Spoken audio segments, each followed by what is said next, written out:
Лиза өнөөдрийнхөө өмссөн хувцсан дээрээ хар арьстай хүмүүсийн эрхийн төлөө тэмцсэн хамгийн чухал хүмүүсийн нэгнийхэн царайг байршуулснаас болоод Лиза айгүй их үзэн ядагдчихэв. Кендалл Хейли хоёр бас нэлээх үзэн ядагдчихэв. Яг юу өмссөн бэ гэд. Риана 3 дахь хүүхдээ тээж гин. Гих мэтчлэн өнөөдрийн Met Gala дээр болсон зүйлүүдийн тухай ярих гэж байна.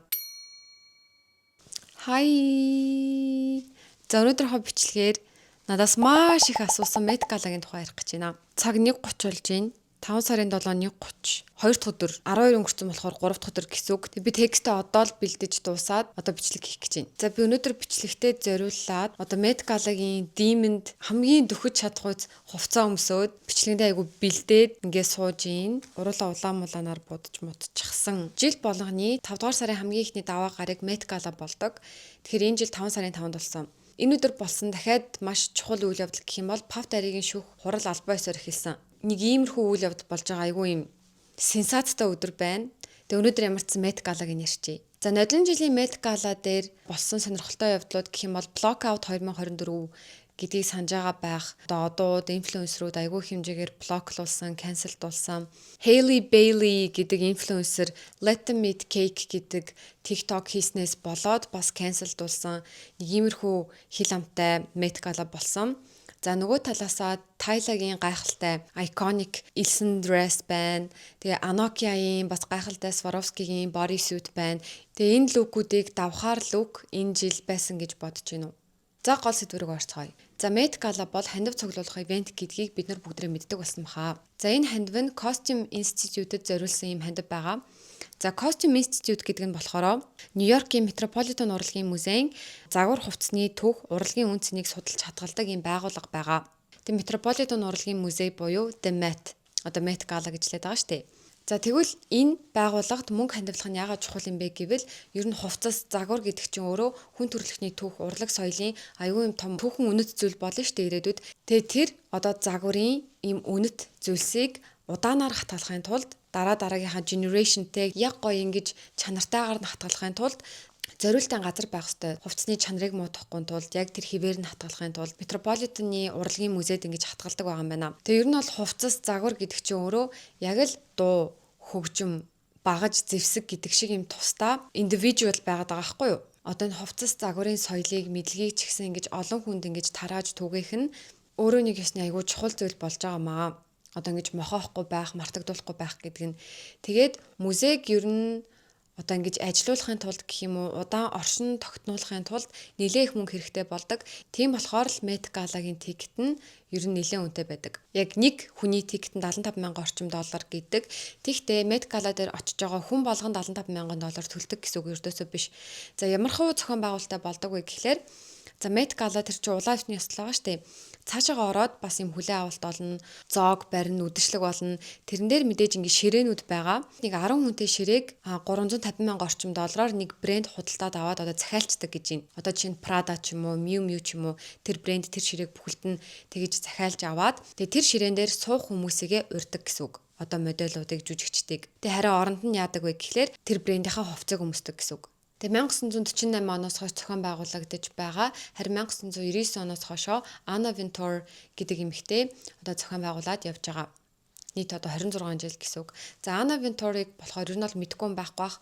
Vogue-ийн одоо ерөнхий редактор гэж явдаг. Загварын ертөнцид нэлээд юм нөлөө бүхий хүн байгаа. Anna Wintour-оос өмнө одоо Met Gala-гийн цар хүрээнд яг одооных шиг юм тэлсэн бол байгаагүй. Anna Wintour-ийн ачаар одоо нэр хүнд нь ингэж өссөн. Тэгээд нийт 223 сая орчим долларын хандивыг босгож чадсан байдаг. За тэгээ Anna Wintour Gala-д яг ямар эрх мэдэлтэй вэ гэвэл зочдын листийг хянах хэрэгтэй. Зарим хүмүүсийг урихгүй байх хэрэгтэй. Тэгээ зарим зочдыг бас за чи энэ хувцыг өмсч болно, энэ хувцыг бол өмсөхгүй гэдгийг бас шийддэг юм эрх мэдэлтэй хүн байгаа. За тэгээ жил болгоны Met Gala мэдээж юм өөрийн гэсэн сэдвтэй dress code-тай байдаг гэдгийг одоо бид нар бүгдээ мэдж байгаа. Харин энэ жилийн сэдв болон dress code нь юу байсан бэ гэхлээр Superfine Tailoring Black Style. Харин dress code нь болохоор Tailored for You. Monica L. Miller-ийн 2009 онд гаргаж ирсэн ном болох Slaves to Fashion: Black Dandyism and Styling of Black Diasporic Identity. Боёо одоо slave гэдэг чинь өөрөө боол гэсэн үг. Боолын цаг үе, боолын нийгэмчлэлд байхаас загварын ертөнц рүү шилжих хар арьстай ирчүүд хэрхэн загварыг ашиглаж өөртөө илэрхийлж ирсэн бэ гэдгийг харуулсан ийм утгатай ер ном. Тэгээ ер нь бол энэ жилийн сэдвүнд бүхэлдээ хар арьстай хүмүүс хэрхэн загварын чиг хандлагад өөрчлөлт авчирсан, шинжилэлт авчирсан гэдгийг харуулах юм гол сэдвтэй болж байгаа байхгүй юу. За тэгээд би dandyism гэдэг юм шинэ үг сурсан. Энэ үг нь болохоор ер нь бол загвараар дамжуулж хүн өөрийгөө илэрхийлэх. Ялангуяа одоо эрэгтэй хүмүүс загвараар дамжуулж өөрийгөө илэрхийлэх гэсэн юм нэр үг болж байгаа. Харин dandy гэх юм бол яг тэр загвараар өөрийгөө илэрхийлж байгаа, загвараар ямар нэг үзэл бодол ч юм уу тэмцэл, эсэргүүцэл илэрхийлэх тэр одоо залууг dandy гэж хэлдэг юм байна. Маш юм өөртөө ихтэй, стиллэг, одоо өмсөж зүүж байгаагаараа дамжуулж айгүй их бахархал, ямар нэг үзэл бодол, одоо юм соёлыг түгээдэг хүн гэх юм уу? Тэгээ нийгмийн дэг журмыг зөрчих, тэмцэх, өөртөө ихтэй байдал, бусдаас ялгарх онцлогоо ингэж одоо харуулдаг тийм хүн гэсэн үг. Тийм болохоор энэ удаагийн Met Gala дээр бүгдээрээ түүхэн цаг хугацаанд хар арьстай хүмүүс загварын ертөнцид хэрхэн шинжилэлт өөрчлөлт авчирж исэн, юуг илэрхийлэх гэж хичээж исэн гэдгийг одоогийн төлөөлөл болсон хүмүүсээс өөрийнхөө онцгойрох чадвараараа хэрхэн хослуулж илэрхийлэхийг харна гэсэн үг. Тэг яг одоо энэ сэдв дээр George C. Wolfe гэдэг хүний хэлсэн алдартай үг байд юм байна. Одоо quote: "Бурхан хар арьстай хүмүүсийг бүтээсэн. Харин хар арьстай хүмүүс загварыг бүтээсэн." Taylor гэдэг нь одоо юу гэсэн үг вэ гэхэлэр эсгүүр гэсэн үг. Ер нь бол эсгэх, загварчлах. Одоо хар арьстай хүмүүсийн одоо загварын чиг хандлагыг өөрийнхөө загварын чиг хандлагатай хослуулад яг юм онцгой дахин давтагдчихгүй яг өөрт зориулж одоо хийлгсэн team look-ыг бүрдүүлэх ёстой гэсэн үг болж байгаа байхгүй юу. Тэгээ энэ жилийн Met Gala бас юугаар онцлог вэ гэхэлэр co-chair буюу одоо хамтран зохион байгуулж байгаа хүмүүс бүгд хар арьстай эрэгтэйчүүд байгаа. Co-chair-уудын нэг нь уг нь LeBron James байх ёстой байсан боловч гэмтлээсээ болоод одоо энэ жилийн Met Gala-д оролцох боломжгүй болсон. Тэгээд бусад дөрвөн co-chair-ууд Anna Wintour-тай хамт ингээд зохион байгуулсан гэсэн үг ээ.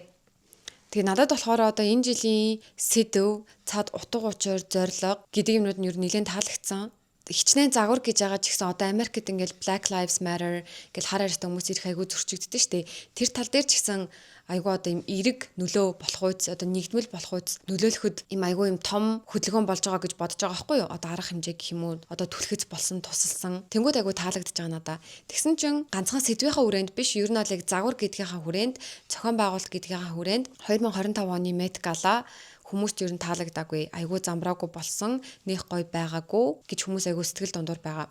Тэгээ хамгийн гоё Met Gala бол 2018 онд болж исэн. Heavenly Bodies, Fashion and Catholic Imagination буюу хэрхэн католизм загварын ертөнцид нөлөөлсөн бэ гэдэг ийм сэдвтэ 2018 оны Met Gala-г гүйцэх Met Gala ер нь бол дахиж байхгүй болохгүй мэн гэх хүмүүс тэгээд байгаа байхгүй одоо харьцуулаад гэсэн үг. Тэгээ уус 2018 оны Met Gala чинь бүр яг ийм үлгэр шиг айгүй бурханлаг, энжиллэг им мөрөөдлийн бодит бус им зүүдний тэнгэрийн тийм болж исэн штэ.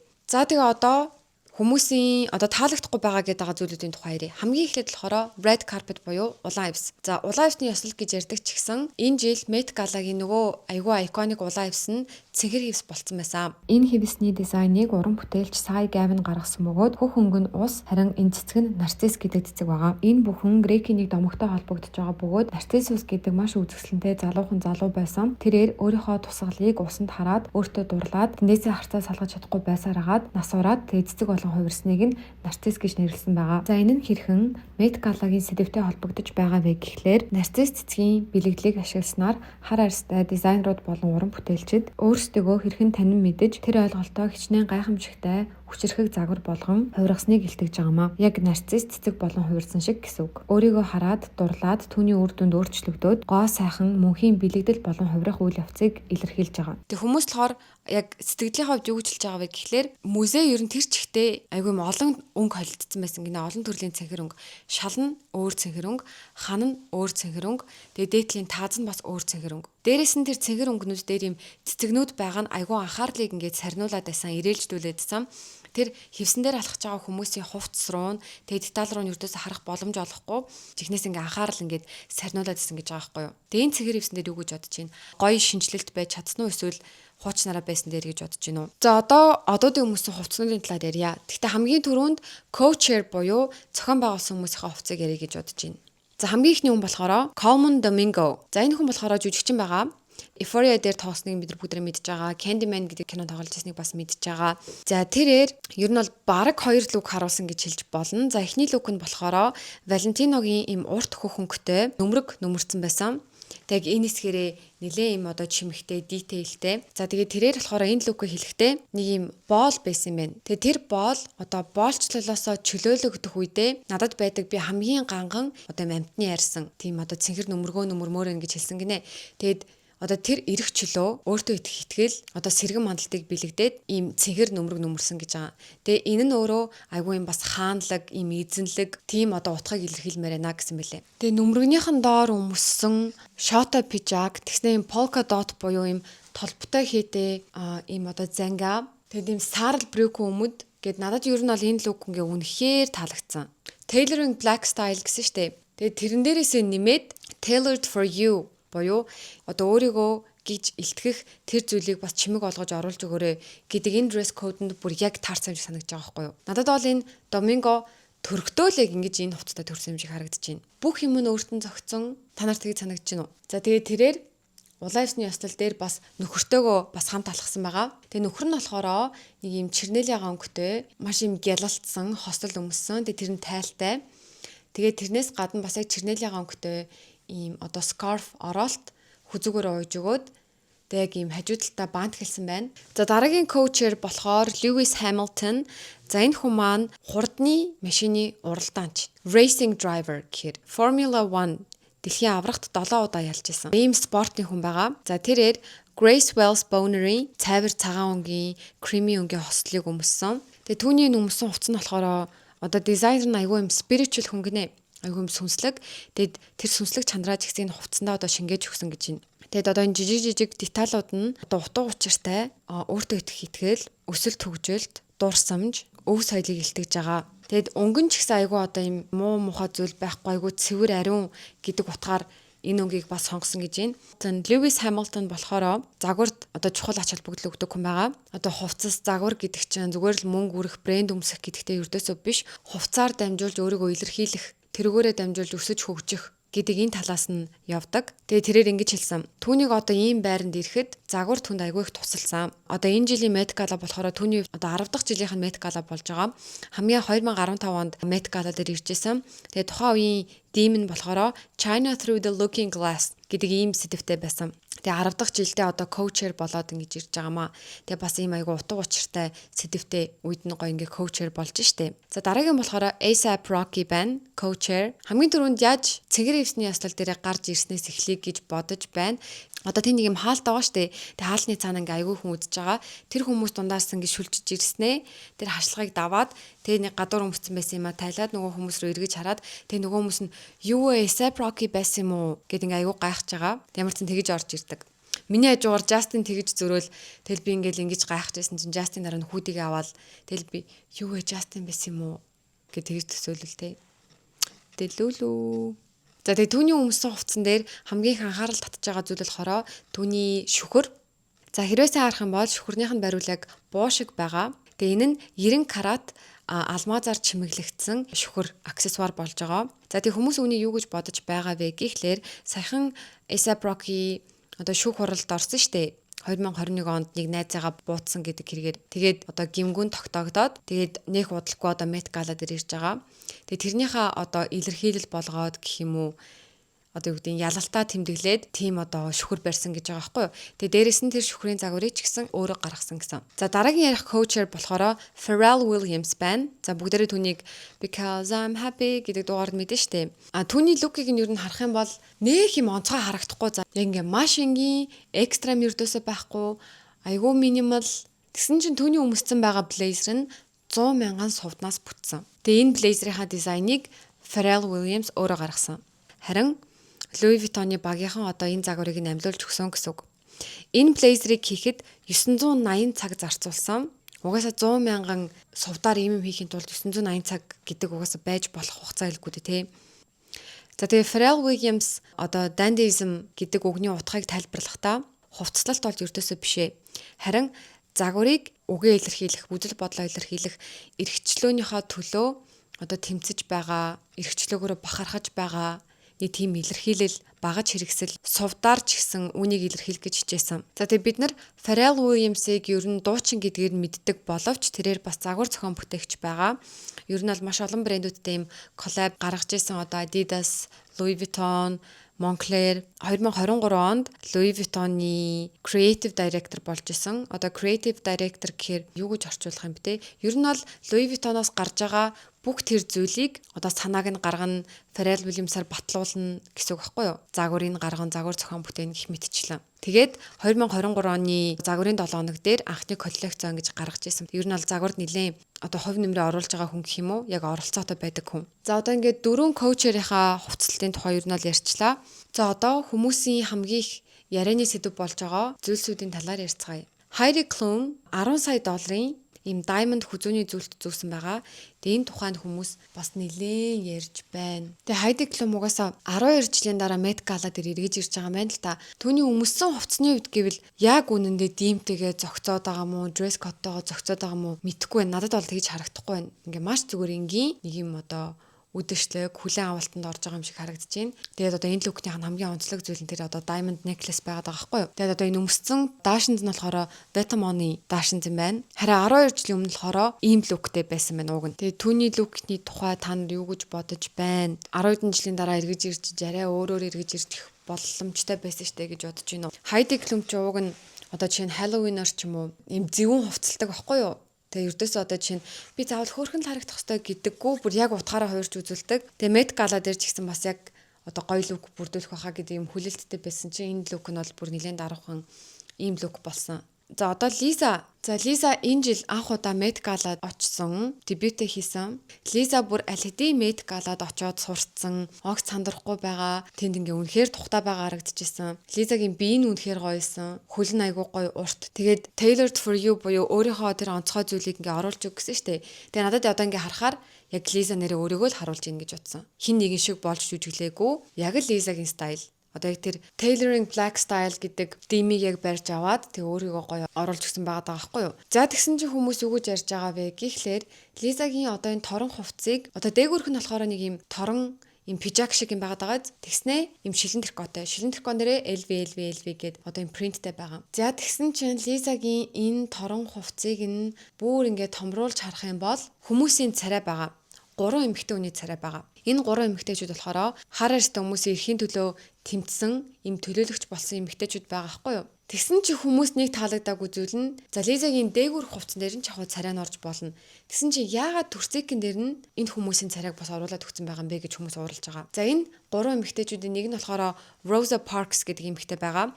Энэ эмэгтэй яг яаж анх тэмцлээ илэрхийлж ирсэн бэ гэхээр 1950-ад онд Америкт юм хууль байсан юм байна. Автобусанд нийтийн тээврээр үйлчлүүлж байгаа бол цагаан арьстай хүнд хар арьстай хүн судал тавьж өгөх ёстой гэдэг юм хууль байсан юм байна бүр. Тэгсэн чинь Rosa Parks гэдэг эмэгтэй одоо судал тавьж өгөхгүйгээр тэмцлээ аах ингэж илэрхийлж эхэлсэн. Тэгэд одоо Martin Luther King Jr-ийн одоо тэр тэмцлийн хөдөлгөөнүүдэд бас ингэж одоо гар бие ингэж оролцож исэн ийм эмэгтэй байгаа байхгүй юу. Тэгээд тийм чухал хүний царайг яагаад өөрийнхөө бүгсэн дээр цавин дээр ингэж аваачиж байгаа юм бэ гэж хүмүүс айгүй ууралж байгаа. Зарим хүмүүс хэлэхдээ болохоор Lisa ер нь энэ хүний хин гэдгийг ч мэдэхгүй одоо ингээ хувцсыг өмссөн байгаа ах та гэсэн байсан. Тэгээ энэ дээр та нар юу гэж бодож байна? Одоо чинь монголоор зөвөрлөх юм бол за Сүхбаатар Жанжингийн одоо ийм царайтай ийм хувцсыг хин нэгэн одоо гадаад хүн ингээд доогоорх юпкэн дээрээ ч юм уу тэгээ өмссөн байвал яг муухай юу үгүй юу? Одоо яг энэ загварыг болохоор Pharrell Williams гаргасан байгаа даахгүй Lisa зориулж. Тэгвэл энэ дээр Pharrell Williams-ыг буруутгах юм уу, Lisa-г буруутгах юм уу? Загвар зохион бүтээгч нь өөрөө хар арьстай хүн бэжээж яагаад яг тэр хэсэг дээр нь хүртэл тэр хүний царайг ингэж оруулж өгч байгаа юм бэ гэдэг үүднээс нь буруутгах юм уу? Эсвэл Lisa-г одоо өөрөө хувцас өмсчиж тэ ямар хувцас өмсөж байгаа хиний царай гаргаж байгаа би энэ хэсэг дээрээ бол энэ хүний царай гаргамааргүй байна ч муухай гэдгийг өөрөө ингэж мэдэх ёстой байсан штэ хариуцлагатай байх ёстой байсан штэ гэж тэгэж хүлээж авах ёстой юм уу? Тэгээ яг одоогийн байдлаар одоо энэ хувцсных нь хэн дээр байгаа эмэгтэйчүүд яг Rosa Parks гэдгийг яг баталсан одоо хүн бол байхгүй. Lisa-гийн багийнхнаас асуусан чинь хариу хэлээгүй байгаа гэсэн одоо энэ ньюс төр мэдээлэлтэй. Тэгээд одоо энэ загварыг зохион бүтээсэн уралсан тэр хүмүүсээс хэлэхдээ болохоро энэ загварыг ер нь бол одоо хар арьстай хүмүүс эрхийн төлөө тэмцсэн маш мундаг хүмүүсийг одоо ингэж материалн дээр оруулж өгсөн гэх юм уу тэгэж хэлсэн байсан л та. Тэгтээ яг тэр хүн нь бол Rosa Parks гэж юртөөсөө хэлээгүй байсан. Ямар ч гэсэн одоогийн байдлаар батлагдаагүй байгаа болохоор энэ хувцсан дээр нь байгаа эмэгтэй яг Rosa Parks байна. Яг тэр үнэн байна гэж яг баттай хэлэхэд бол бас хэцүү. Аль нэг талаас хариугаагүй интернет хэрэглэгчдийн одоо таамаглаж байгаа таамаг нь яг энэ зураг нь бэжтэй адилхан байна гэж ингэж харьцуул сумнууд байгаад байгаа байхгүй юу. Тэг ер нь Лизагийн хувьд энэ жил айгүй юм хэцүү жил болоод байна те. Би бол яг тэгж дүгнсэн. Одоо жишээ нь би Лизад дурггүй бол биш. Би одоо Jenny-гийн альбом надад илүү таалагдсан байлаа гэд Лиза өстө үнэхээр тэнэг альбом гаргасан байлээ гэж би уг нь хэлээг байхгүй юу. Лизад би дуртай, Лизагийн харизма, тайзан дээр байгаа үзүүлбэр үзүүлж байгаа артистийн хувьд надад айгүй мундаг гоё санагддаг. Үнэхээр хөдөлмөрч. Тэгтээ ингээл анхных нь Met Gala дээр хүртэл одоо нэг юм гарч ирээл хүмүүс ингээ шүмжлээл. За тэгээ энэ дээр та нар бас юу гэж бодож байна. За дараагийн шүмжлэлд дагуулад байгаа лук болохоор дуучин Shakira-гийн лук байна. Хүмүүс Shakira-г хөөрхөн байна л да. Тэгтээ буруу газар андуураад ирсэн юм уу гэж тэгээд хэлээ. Түүний хувцас нь яг одоо хэрхэн хар арьстай хүмүүсийн стил одоо загварын ертөнцтэй ингэж холбогдож байгаа. Хэрхэн тэр загварыг өөрийн болгож ингэж хувиргаж байгаа гэдгийг ердөөсөө ойлгохгүй. Яг Shakira зүгээр л ингэж би зүгээр л хөөрхөн харагдмаар байна. Надад дийм бол хамаагүй гэж ирсэн юм шиг гэж хэлж байгаа байхгүй юу. Тэгээ яг хаана байгаагаа ойлгоогүй ирсэн нэг хоёр шиг хүн байна гэснээ Kendall Jenner энэ хоёрын зургийг тавьсан байх жишээтэй. Тэгснээ одоо Shakira бүр үнэхээр ингэж юм сэтгэх чадваргүй болсноо Ariana Grande-гийн Oscar-ийн хувцас ингэж дүүрэж ийн гэсэн байсан. Тэгээ энэ дээр та нар юу гэж бодож байна? Энэ яг Met Gala-гийн хувьд гоё лук байна уу, үгүй байна уу? Одоо ингээ зүгээр ингээ харангууд cute гэж бодогдож байна. Тэгтээ яг нэрээ Met Gala-тай ингэж хослоод байгаа мүү гүм үү гэдэг нь бас ойлгомжгүй. За тэгээд нэгэнт одоо ингээд хувцаараа шүмжлэгдэж байгаа одуудын талаар ярьсан юм чи шууд ардаас нь Kendall Jenner-ыг ярьчих. За Kendall Jenner-ийн өмссөн хувцас нь болохоор ууг нь цаад утгуугач айгүй гоё юм билэ. Түүний хувцсыг Британий залуухан хар арьстай эмэгтэй загвар зохион бүтээгч болох Tori Shejio гэдэг эмэгтэй загварыг гаргасан байгаа. Тэг түүнд зориулж гаргасан ийм саарл өнгөтэй юбхтэй хослол байгаа. Тэг яг ийм одоо ийм биетэй мөртэй тэг задгаа ингэртэй, задгаа гурвалжин ингэртэй. Тэгээд ийм газар хүрсэн урт бие барьсан юбг байгаа. Загвар зохион бүтээгч нь түүний одоо энэ загварыг хэлэхдээ айгүй ийм deep илэрхийлэмжтэй black dandyism буюу хар арьстай хүмүүсийн хувцаар дамжуулж илэрхийлж байгаа мессеж яг тэр утгыг бүхэлд нь биеийн хувцсан шингээж өгсөн гэж байгаа байхгүй юу. Тэгээ түүний илэрхийлэхээдсэн одоо илэрхийлэмж нь болохоор эмэгтэй хүн гэхээрээ заавал ингэж хувцлах хэвээр энэ хувцс болохоор эрэгтэй хүнийх энэ хувцс эмэгтэй хүнийх гэдэг одоо ийм хаалтанд өрдөөсөө баригдмааргүй ийм хослол одоо гонж гэж ярьдэн штэ ийм хослол гэхээр л эрэгтэй хүнийх гэсэн үг өрдөөсөө байх албагүй эмэгтэй хүнийх гэхээрээ л за ямар нэгэн цэцэг навчтэй өнгө мөнгө нь ягаан байх хэвээр гэдэг ийм юм хүсээд байдаг ердөөсөө тэгж илэрхийлмээргүй байна гэдэг ийм саарл ийм загварын хувцсыг гаргасан гэсэн. Өчи хар арьстай юм чинь тэгвэл чи ийм стилээр хувцал. Өчи ийм гэр бүл төссөн юм чи ийм стилээр хувцал. Чи эмхтэй юм чинь тэгвэл ийм стилээр хувцал гэдэг одоо энэ бүх ойлголтуудыг ингэж эвдмээр санагдсан гинэ. За тэгээ дээрэс нэмээд 1920-од онд одоо LGBTQ хүмүүсийн night club-д ингэж үзүүлбэр үзүүлдэг нэгэн хүн байсан юм байна л да. Одоо LGBTQ хүмүүсийн төлөөлөл нэг юм одоо артист гэх юм уу тайзан дээр үзүүлбэр үзүүлдэг хүн байсан. Тэр хүнээ ингэж inspiration авсан ийм хувцас байгаа гинэ. Тэгэхээр ер нь бол Kendall Jenner тэнд ганцхан те одоо хар арьстай хүний загварыг өмсөө зогсохгүй ер нь бол бас LGBTQ хүмүүсийн төлөө одоо ер нь л ингээ хүн болгон тэгш хэрэгтэй шүү гэдэг ингэж харуулсан тэр утгыг илэрхийлэх гэсэн загвар зохион бүтээгчийн хувцсыг өмсөө тэр утгыг илэрхийлэх гээд ингээ зогсож байгаа байхгүй юу. Тэгээ ингээ утгаар нь бодвол ингээ үнэхээр гоё байгаад байгаа. Тэгсэн чин хүмүүс таалагдаагүй. Kendall гэртээ хараач чи ер нь зүгээр гадуур явж байхдаа ч гэсэн чи юм хувц өмсдөг үсттэй. Чи гадуур явж байхдаа баг энэс дээр хувц өмсдөг үсттэй. Жохон хичээдч болоогүй юу гэ Kendall-ийг тэгээдсэн. Kendall-ийн after party дээр өмссөн хувц нь бүр хамаагүй гоё байсан байна. Наад хувцас солихгүй байсан гих мэдчихлээ. Тэгээ after party-ийн хувц бол гоё байсан. Одоо энэ нь штэ. Дэ нь болохоор Met Gala дээр өмссөн хувц нь. Дэнэрийг солих хэрэгтэй байсан гэж та нар бодож гинөө юу гэж бодож байна. За дараагийн хувцаараа үзэн ядагдаад байгаа юм болохоор Hailey Bieber байна. Хамгийн уйтгартай хувцас байсан гэсэн гэртээ харь гэж тэгээдлээ. Ийм хувцастай ирж ирснаас чи зүгээр гэртээ хараа гэсэн. Ялангуяа Hailey Bieber нэлээд өндөр хүлээлттэй байсан одуудын нэг баггүй юу? Яагаад гэхлээр Hailey-гийн өмсдөг хувцснууд нь стил нь ер нь бол яг одоо энэ өнөөдрийн димиг илэрхийлсэн яг team стилээр хувцалдаг. Тэгээ зүгээр гадуур явахдаа ингэж хувцалдаг хүн Met Gala дээр бүр алаад өгөх бах та гэсэн чинь зүгээр дэлгүүрээс тэ YSL-ийн одоо энэ blazer байгаад байхгүй YSL-ээс зүгээр нэг blazer аваад өмсөөл дээл төвл өмсөөл гараад очсон юм шиг харагдаж ингээд гисэн. Ердөөсөө өөрт зориулж одоо ингэж тейлер хийгээгүй өөрийнхөө юм шигтгээ тусгаж өгөөгүй зүгээр бэлэм худалдаа тавцсан байна хичээгээгүй байна гэд. Дээрээс нь Hailey 2 жил өнжөөд Met Gala дээр ирж байгаа. Тэг бүр ингээ хүлээлт өндөртэй. Тэгээд Kendall Hailey хоёр ер нь бол найзуудаараа ингээ хөтөлцөж явж байгаа та үнэхээр муу луг бүрдүүлсэн байна гэд гисэн. Тэгээ надад болохоор Hailey-гийн лук бол ингээ үнэхээр таалагдсан заяо. Тэгтээ Met Gala дээр бол биш. Hailey яг гадуур одоо road brand-ийнхаа ивент дээр ч юм уу, найзынхаа төрс өдөр дээр ч юм уу, өөр хүлээ авалтан дээр Hailey ингээд оцсон бол ингээ үнэхээр гоё. Тэгтээ Met Gala дээр Тийм ээ, уйдгартай. За тэгсэн чи хүмүүс юу гэж комент бичиж байгааг харъя. Би Хейлиг ийм хувцастай 100 удаа харсан гинэ. Нөхрийнхөө эксийг юу хийж байгаа бол гэж танцаар байх юм бол ийм л юм болд юм да гэсэн байна. Тэр нэг Хейли Биберийн тухай нэг 7 ангит нэг юм бичлэг гарсан. Тэгээ тэрэн дээр болохоор яг л нөгөө нэг яригддаг юмнууд яригдсан. Үзэн ядагддаг юмнууд яригдсан. Цоошин юм ер нь бол нэх байгаагүй. Тэр окидоки гэж хэлдэг. Зарим нэг хувцсыг дурайсан, поз дурайсан, хөмсгний драма бла бла бла. Тэгсэн чим тэр бичлэгэн дээр гардаг бараг ингээд 50-60% нь эсэргээрээ байсан гэж боддоо. Он сарыг нь худлаа буруу тавьсан. Зураг ингээ кроплцсан хэсгийг тавьсан ч юм уу. Яг ясмин дээр он сараар нь хөөгд үзэхээр Хейли төрүүлж тийм поз авсан, Хейли төрүүлж тийм хувц өмссөн. Селена Хейлиг дуурайж байгаа тохиолдлууд бүр их байсан. Надад бол энэ дээр Хейли яг ийм ингэж санагддаг. Одоо ингэж өөрийгөө өмөрөөл 9 шидийн TikTok-ны доор өстө зүгээрээ намайг ингэжил бай, тэгжил бай гэд ингээд нэг юм өмөрүүлэх гээд байгаа юм шиг комент бичдэггүй Хейли ердөөсөө зүгээр ингээ муулуулаад хараалгуулаад зүгээр гүрийгээд байгаад идэг. Айгүй юм. Би л тэгж чадахгүй. Би бол шууд та нар над он сараа хардаа гэж би бол хэлнэ гэж бодож байгаа байхгүй өөрийгөө. Тэсэн чи Хейли болохоор зүгээр дуугу ингээл ингээ байж байгаа надад айгүй мундаг санагддаг. Та нар яг өөртөө ингээ хайгаад үзээрэй. Селена Хейлиг хэрэг копицсан бэ гэд. Үсний цэцэлтийн дуурайгаал, нүүр бодгийн дуурайгаал, позыг нь хүртэл дуурайгаал хамгийн сүүлд гэхэд л одоо энэ Бенни Бланко, Селена Гомес хоёр ингээ зураг авахулсан байгаа байхгүй юу? Тэгсэн чи яг энэ позоор Хейли, Жастин хоёр аль дээр үед ингэж зураг авахулжсан. Хэрвээ энэ хоёрын байр солигдсон бол хүмүүс бүр бөө юм болж байгаа төхөө.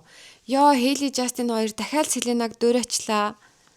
Дахиад нэг жишээ. Бенни Бланко, Селена Гомесыг төгсөлтийн одоо үдшилгийн одоо нөхөж шигсэн. Тэгсэн чин Жастин бүр аль дээр үед Хейли бас одоо төгсөлтийн баярт очиж байгаагүй өөр төгсөлтийн баяр дагуулж авсан. Хэрвээ энэ нөхцөл байдал бас солигдсон байсан бол хүмүүс бас бөө юм болж байгаа. Хейли ста Селенатай барьцаад төгсөлтийн баярт очих гээд бүр бөө юм болж гинөө гэд иймэрхүү жишээ бүр зөндөө байгаад байгаа байхгүй юу. За дараагийн олны урмыг хугалсан болохоор rapper Doechii байна. За тэрээр буудлаасаа гарч ирэхдээ им хайрцаг дотор өөрийгөө нууцсан, дээрээсээ им шүхрээр өөрийгөө нууцсан тэгж гарч ирсэн байхгүй юу. Тэгээ хүмүүс чинь пүүст үнэхээр им амир сүрдмээр лүк болоод ингэж амир нууж ин гэсэн чинь айгүй энгийн лүк байсан гэсэн. Уг нь ингээ үнэхээр гоё лүк байсан. Надад бол таалагдсан. Тэгсэн чинь им хаалт маалт тавиад шүхэр мөхрээр ингээ бооцсон чи хүмүүст бүр ингээ айгүй өндөр хүлээлт үүсгэсэн. Тэгж хайрцгаар ингээ өөрийгөө халахлаагүй байсан бол үнэхээр гоё лүк байх байсан гэж тэгж байгаа. Тэгээ энэ дээр юу гэж бодож байна та нар? Одоо хин нэг ингээл өөрийгөө бүр ингээ маш их нууцтай бүр ингээл баг газраас хүртэл ингээ нууцсан ингээ гарч ирж байгаа л им хувцтай гараад ирвэл та нарын урамч хуурах байсан уу үгүй юу? За дараа нь ярих хэвээр зүйл болохоро та нар нэг ийм рил хийгээд хүнийг мэдхүү. Маш юм чанартай бичлэг хийдэг, үнэхээр гайхалтай луг бүрдүүлдэг. Маш олон жилийн турш юу нь бол яг энэ контент хийж явж байгаа штэ. Энэ хүн Met Gala-д өргөдөж очиж исэн. Тэгсэн чи энэ жил очиагүй. Энэ жилийн дим өөрөө бүр яг энэ хүнд зориулаад хийсэн юм шиг юм дим байгаад байгаа байхгүй юу? Black dandyism. Хувцаар дамжуулж өөрийгөө илэрхийлэх, хар арьстай эрэгтэй хүн өөрийгөө илэрхийлэх, дуу хоолойгоо хэлэх, хэрэгчлийн төлөө тэмцэх, бусдаас ялгарах, өөртөө итгэх итгэлийг ингээ харуулах. Энэ хүн утгаараа бүр ингээ байгаад байгаа байхгүй юу? Тэгсэн чи энэ хүнийг ураагүй. Маш олон хэрэглэгчид одоо энэ wisdom гэдэг залууг ирнэ гэж бодсон. Тэгсэн чи энэ залуу бүр ингээд Twitter дээрээ пост хийсэн. Би энэ жилийн Met Gala-д урагдаагүй. Тэгээд надаас маш олон хүн асуугаад байгаа болохоор би одоо энд ингээ хэлчихье. Тэнд очсон хүмүүс Black dandyism гэдэг зүйлийг хэрхэн харуулахыг харахтаа хүлээж тэсгүй нэ гэсэн утгатай ийм жиргэг хийсэн. Тэгэд энэ хүн очих ёстой байсан уу үгүй юу? Юу гэж бодож байна? Нодлон жил уг нь очсон штэ. Үнэхээр гайхалтай лүгийг бүрдүүлж чадсан штэ. Ягаад энэ жил ураагүй юм бол юу болсон юм бол? За одоо надад хамгийн их таалагдсан лүгүүдийн тухай ярья. За энэ жил болохоор Blackpink-ийн жисүүгээс бусд нь Met Gala дээр ирсэн. За Jennie-гийн 3 дахь Met Gala, Jennie 3 жил дараалж Met Gala дээр ирсэн. Rose-гийн 2 дахь Met Gala, Lisa-гийн анхны Met Gala. Тэгээд нэрээ тэр нэг хөтлөгч ингээд асууж байгаа байхгүй юу? За Blackpink-ийн одоо шинэ аялын тоглолтын тухай хэлж болохоор юм юу вэ гэж Rose ингэж хэлсэн. Бид нар саяхан Солонгост дуу бичлэгийн студи дээр байж агаад наашаа ирсэн гэсэн. Тэгэхээр тэд нар дуугаа бичүүлж байгаа гэсэн үг. За тэгээд Rose-гийн лүкний тухай ярив. Rose болохоор YSL-ийн лүкийг өмссөн. Тэгээ надад яг үнэндээ Rose-гийн лүк бас яг Hailey-гийн лүк шиг үнэхээр таалагдсан. Met Gala дээр тохиромжтойгүйг нь мэдэхгүй ч гэсэн Гэхдээ яг хосол бол өмссөн байгаа. Тэгээ өөртөө ингээд тохируулсан юм уу гэвэл Rose угаасаа л яг team стилтэй байдаг шүү дээ. Тэнгүүд тохируулсан юм шиг харагдаж байгаа байхгүй юу? Хүмүүс болохоор хитрхи уйтгартай хитрхи энгийн гэдэг байгаа. Надад болохоор үнэхээр таалагдсан. Ингээд less is more гэж харагдуулаад байгаа байхгүй юу? Яг Met Gala дээр тохирсон уу үгүй юу гэдэг дээр бол би өдөөс ингээд бодогдохгүй зүгээр л ямар хөөрхин ямар гоё лук вэ гэж би бодсон. Тийм болохоор надад таалагдсан лукуудын нэг. За дараа нь болохоор Zendaya-гийн өмсөн хувцас таалагдсан. Louis Vuitton-ы хостел байсан. Тэгээд цааш нодлон жил бас coach-ээр байжгаад 2 лук сольсон штэ. Тэгээ энэ жил болохоор нодлон жилийнхоосоо тис өөр лукийг ингээд бүрдүүлж байгаа юм шиг харагдсан. Тэгээ яг монотонны лук байсан ч гэсэн ердөөсөө уйтгартай байгаагүй. Zendaya болохоор Zendaya харагдчихжээ. Үнэхээр гоёс надад бол таалагдсан. Яг ингээд бүх юм нэг юм жимби маш юм цэгттэй гоё харагдсан юм oversized look биш. Хаанаас нь ч ямар ч ингээ үс хүмүүс ил гараагүй маш юм цэвэрхэн цагаан шоколад шиг ч юм уу ямар ч юм өөгүй. Дараагийн таалагдсан look болохоор Jenny-гийн look надад бас үнэхээр таалагдсан. Тэр гоё үзэсгэлэнтэй мөрөө ингээ гаргаад ирсэн. Тэр малгайн хүртэл ингээ үнэхээр хөөрхөн өөртөө зогцсон. Тэгснээ Jenny-гийн хумсыг бас Nails by Zola янзалсан. Манай Монгол артист. The Wall Group-ийн артист. Тэгээ энэ жил Met Gala дээр Sydney Sweeney-гийн хумсыг янзалсан байсан. Sabrina Carpenter-ийн хумсыг бас янзалсан байсан. Jenny-гийн хумсыг, Kylie-гийн хумсыг бас янзалсан байсан. Тэгээ би Jenny-гийн лукийг харчаад Jenny угаасаа л Chanel-ийн ambassador болох гэж төрсэн хүн юм байна. Тэгээ Jenny-г би өөр ямар ч брэнд дээр төсөөлж чадахгүйсэн. За Rihanna-гийн лук бол гоё юусэн. Бүр яг утгаараа, бүр яг димэ ойлгоцсон. Яг одоо өөрийнхөө чимгийг оруулж өгч чадсан. Тэгснээр Rihanna хоцорч ирсэн. Хамгийн сүүлд нь ирсэн. Тэгсэн чинь би Anna Wintour-ийн ер нь бичлэгүүдийг сайн нэг хэсэг ухрааж үзсэн байхгүй өнөөдөр. Тэгсэн чинь нөгөө 73 Questions with Vogue гэд байдаг штэ. Тэрэн дээр Anna Wintour ингэ хариулсан байсан. Met Gala дээр хоцорч ирэх боломжтой нэг хүн хин бэ гэсэн чинь Rihanna гэж хариулсан. Rihanna? Тэгээ ингээ 3 дахь хүүхэдтэй ингээ жирэмсэн үнэхээр үзэсгэлэнтэй дахин давтагдчихгүй ийм загвартай. Шин дугаа ах хүнсэн үндэгттэй. Энэ лук үнэхээр гоёсэн шүү дээ. Janelle Monáe. Надад бол энэ үнэхээр таалагдсан. Яг Alice in Wonderland-ийн нөгөө нэг Queen of Hearts лөө. Яг тэр vibe жоох ингээ өгөөдсөн. Ер нь яг хүзэр шиг юм улаанхаар. Надад бол мэдгүй бүр үнэхээр гоё санагдсан. Тэгснэ энийгээ тайлсан чинь дотор нь бас ингээ үнэхээр гоё лук. Яг юм хүзэр байгаад байгаа зү. Тэгснэ ингээ цүнх барьж өгсөн нь бас айгүй юм. Lauren Hill надад энэ өмссөн хувцас нь бас үнэхээр гоё санагдсан шүү дээ. Одоо энэ жилийн одоо пастелийн шар гэж хэлэх юм бол энэ ингээ юу гэж хэлэх юм бол ийм ингээ айгүй тренд болж байгаа гинэ. Одоо энэ жилийн 100. Тэгээ надад энэ лук ингээ амар кул санагдсан. Ингээ бүр үнэхээр кул. Тэгснээ ийм цэнхэр өнгийн Birkin барьсан байгаа байхгүй юу? Бүр зүгээр кулийн ийм хатан хаан зүгээр ороод ирдэг. Яг л юм те. За их чин ирлээ гэж байгаа юм шиг. Chapel Roan бас яг онцгой байсан. Яг үнэхээр өөртөө зориулаад өөрийнхөө ингээд чимгийг ингээд оруулаад өгсөн. Makeup нь on point. Ердөөсөө тийм too much ядаж үсэн гिचгүүдээ тэгчгүүдээ гэсэн юм ердөөсөө ажиглагдаагүй. Makeup нь үнэхээр гоё. Тэр хөмсгөнийх нь одоо энэ шигтгэн нь үнэхээр гоё. Үс нь гоё, хувцс нь гоё, хумс нь гоё. Би ийм лук өмсөх байсан уу гэлээгүй. Гэхдээ яг энэ хүний лук байгаа даахгүй. Бүр ингээд үнэхээр гоё. Нүдэнд юу ч илүү харагдахгүй. Яг ингээд бүх юм ингээд өнцгтэй гоё таарж байгаа юм шиг. Oh my god, Hunter-ийн look надад үнэхээр таалагдсан шүү дээ. Би нэрээ харчаад гэсэн за. Айгүй минимал зүгээр хоёрхан өнгө яг хар цагаан гэдэг хоёрхан өнгө байгаа ирнэ. Энэ детейлүүд нь, мейкап нь, хувцс нь өөрт нь ямар гоё зохиод байгаа юм бэ. Энэ мейкапныхны мингэн үнэхээр төгс харагдаж байна. Эндээ угаасаа мингтээс юм албаар ингэж яасан юм уу. Тэгснээ юм дотроо юм хоолойтой цамц байгаа байхгүй эсвэл зүгээр юм тустай хоолой юм мэдэхгүй. Супер. Тэгснээ дахиад ингэж зах орж ирж байгаа. Одоо леерлж ингэж харуулж байгаа байхгүй 1 2 3 4 леер хувцас өмссөн байна. Тэг ингээ маникюр одоо 9 шидийн өөр бодолд хийлгээгүй гартаа ингээ бэлэ барьцсан поз нь надад хамгийн таалагдсан 3 лукны нэг нь. Даанч манай үний паспортон дээр нэрхтээ гаргацсан. Donald Trump-ын шинэ хуулиас болоод Doja Cat бас үнэхээр гоёсан. Doja Cat ч ер нь бол айгүй юм extreme хувцалтай штэ. Тэгсэн чи энэ жил ч ихсэн айгүй ер нь Doja Cat-ийн бүх лукуудаас хамгийн даруухан юм шиг хэрнээ. Бүр супер аксессуар нь эмэг зүйлт. Тэгснэ яг ийм пижакт олмоор юм би. Яг ийм силуэттэй. Doja Cat. Шал өөр хэрнээ яг Doja Cat.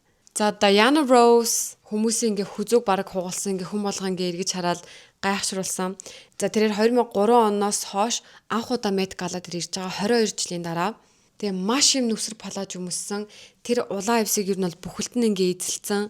одоо энэ өмсцөн байгаа нүмергнийх нь хэсэг дээр түүний бүх хүүхдүүд, бүх ач зэнрийнх нь нэр бичигдсэн байгаа. Гойгойд. Ер нь бол гэр бүлээ одоо хар арьстай гэдгээ бахархлаа. Ер нь бол ингэж одоо авч явж байгаа байхгүй юу? Ингэ нуруунд дээр үүрж байгаа юм шиг. Гойгойд. Ер нь ингээд нэг иймэрхүү одоо юу гэдэг яс үндэсний ч юм уу нэг тиймэрхүү ороод ирэх надаас гой санагдаад шүү дээ. Ингээ бөөнөр гой нэгдээд манайх та нарын хаг мэдхүү. Шах Рух хаан гэдэг энэтхэг жүжигчин. Би жоохондоо энэтхэг кино аягүй үздэг байсан. Тэгээ миний хамгийн дуртай кинонуудын нэгд тоглодог. Би танаас дууг нь тавьчихлаа за.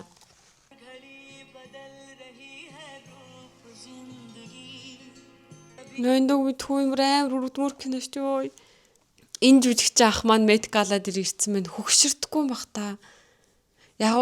Яг энэтхэг хүмүүс энэ лук дээр жоохон дургуутсан байсан. Ядаж энэтхэг үндэсний юм огт харуулахгүй зүгээр ингээ head to toe хав хар болцсон байна. Яагаад юм утгартай байгаа гэсэн байсан. Надад болохоор манайх cool өнөө. Би эсвэл нөгөө нэг confirmation biasтай болоод би муухай гэж хармааргүй байх гэж харж иж магадгүй юмний нөгөө жоохны бас crash гэж явах юм да. Хараач тийм зүүсэн зүйлт мүлт нь авж байгаа pose, таяг маяг, тэр гарны бүгжнүүд, үс засалт, тэр сахал, шилмэл бүр амар гой хөгшөрсөн биз дээ. Надаа энэ лук бас таалагдсан. Jodie Turner-Smith. Тэг хүмүүс болохоор энэ лукийг яг Willy Wonka шиг байна гэдэг хэлсэн. Үнэхээр зөвөн харагдчихлээ шүү дээ. Яг tailored for you гэ харагдаад байгаа байхгүй надад. Малгай, detail, нүнгнүүд тэгснэ юм материал одоо энэ чи хоёр өөр материал орцсон байна шүү дээ. Тэгснэ энэ материалууд нь хоорондоо гой зөгцөөд байгаа байхгүй юу. Одоо Miley Cyrus-ийн өмссөн хувцсных нь дээдэл доотлын материал нэг юм сонио хоёр өөр хэрнээ хоорондоо зөгцөхгүй. Энэ дээр болохоор гой харагдаад байгаа байхгүй юу. Oh my god, энэ лук би зүгээр ингээ харчаал яг ингээд ингэмэр санагцсан. Энэ болохоор Alton Mason гэдэг Америкийн модель жүжигчин юм байна. Энэ хаанхын лук юм болоо? Boss гинэ. Зүгээр хараачтай. Oh my god. Энэ гадуураа өмсцэн байгаа одоо энэ нүмерг нь гадуурх нь яг юм хөзөр шиг байна. Яг юм дөв дөрүлжин. Даалуу шиг ч юм уу. Тэгснээ энэ дотоороо байсан хувцс нь ёо ямар гоё юм бэ ёо. Гутал энэ гэхдээ ингээ One Piece юм шиг ба штэ. Энэ гутал өмд хоёр нь ингээд нэг тэгснээ яг шууд энэ дотор хувцастайгаа одоо ирээгүй, доторх одоо костюмтайгаа ирээгүй, гадуураа юмтай ирж байгаа тэрийгэ тайлсан нь бүр супер. Энэ бол надад таалагдсан. Хамгийн их таалагдсан лукны нэгт явж байгаа. Cardi B-ийн лук үнэхээр гоё юм. Cardi B-д ногоон яасан ч гоё цогтын. Тэгснээ энэ одоо материал нэг юм хилэн бас яг биш юм байна л да. Энэ яг ямар материал юм болов? Энийг ямар материал гэж хэлэх юм бол мэддэг хүмүүс нь байна уу? Одоо ингэр дээр нь одоо юм цацаг орж өгсөн нь бас айгүй гоё. Үс нь бас гоё юм, мейкап нь гоё юм. Cardi B-ст үнэхээр гоё наа. Joey King-ийн лук надад бас таалагдсан. Miu Miu-гийн хослол байсан. За энэ хослол дээр байгаа детейлүүд нь гоё зөгтөж байна. Joey King дөр айгүй юм иймэрхүү юм зөгт юм байна. Шото сороочиг тэгснэ гадуурхын зангаа нь ямар гоё хэмээтэй юм бэ. Тэгснэ дотор нь дахиад нэг юм плеертэй нэг юм шар гурвалжин хээтэй нэг юм байгаад байгаа хүзүүнээр нь яг энэ өнгөний зохицлууд бүр үнэхээр гоё байгаа байхгүй юу. Anokia надад нойлон жил айгу таалагдсан. Энэ жил би бас Anokia-ыг бас юм өмсөх бол гэд нэлээд хүлээлттэй хүлээжсэн. За тэгсэн чи ийм хувцтай гарч ирсэн. Бас үнэхээр гоё лээ. Anokia өөрөө ч гоё юмхтэй юм. Энэ өмсөн хувцс нь ч гоё юм. Дизайнер нь ч гоё юм. Энэ нэмэгтэн дээр яаж унших юм болоо? Og Bad гэдэг энэ модель нодлон жил хамгийн анх Met Gala дээр очиж исэн. Энэ жилийн Met Gala дээр болохоор Michael Kors-ийн хувцсыг өмссөн байна. Энэ лук бас үнэхээр гоё нөө. Яг нөгөө нэг өөрсдөд нь зориулж хийсэн гаргасан дэм гэдэг шиг л айгүй гоё харагдчихэв. Энэ малгай, энэ гадуур хөрөмний нүслэг урдаа хэсэг байгаа детейл нь тэгснэ энэ хөрөмн дээр нь байгаа ер нь хээ хуар нь ямар гоё юм бэ. Vittoria Chiretti, Leonardo DiCaprio-гийн найз охин. Би Vittoria Chiretti-г харчаад зүгээр л expensive гэж яг орилж байгаа юм шиг байсан. Үнэхээр үнэтэй гэл бүр ингээ орилоод ороод ирсэн. Маш үнэтэй юм тансаг харагдаж байгаа байхгүй юу? Яг лукийг нь харах юм бол тийм амар олон тийм хээ хуар юм экстра юм ердөөсөө байхгүй. Үс мүсэнтэй юм амар том юм байхгүй. Vittoria Chiretti зүгээр л ингээ өв үнэтэй. Үнэтэй гэдэг үгнээс надад өөр юу ч орж ирэхгүй байна. Тэгээ эхэлж орж ирэхдээ яг одоо инээс дэшигээ нэг юм cropped pufferтай ингэж орж ирж байгаа байхгүй юу? Одоо puffer гэдэг чинь одоо күртэг гэх юм уу? Тэгсэн тэрийг ингээд дундаас нь тайлж байгаа. Oh my god тэгсэн чинь зүгээр л ингээд маш үнэтэй тансаг. За тэгээ хамгийн гайхалтай лүкүүд бол тэр түрүүний энэ залуу би дахиад нэрийг мартчихлаа. Тэгээд Victoria Chiretti, Hunter энэ гурван лүк надад хамгийн их таалагдлаа. Тэгээ та нарт хамгийн их таалагдсан лүк нь хэн байсан бэ? Тэгэд ер нь түрүүний одоо хүмүүсийн дургуцаад байгаа зүйл болох Лизагийн одоо тэр хувцсныхээ тэгээд одоо Hailey Kendall-ийн дутуу хувцлаад байгаа энэ төр дээр бас юу гэж бодож ийн хэлээрэй. Дараагийн бичлэгээр уулзцгаая. Bye.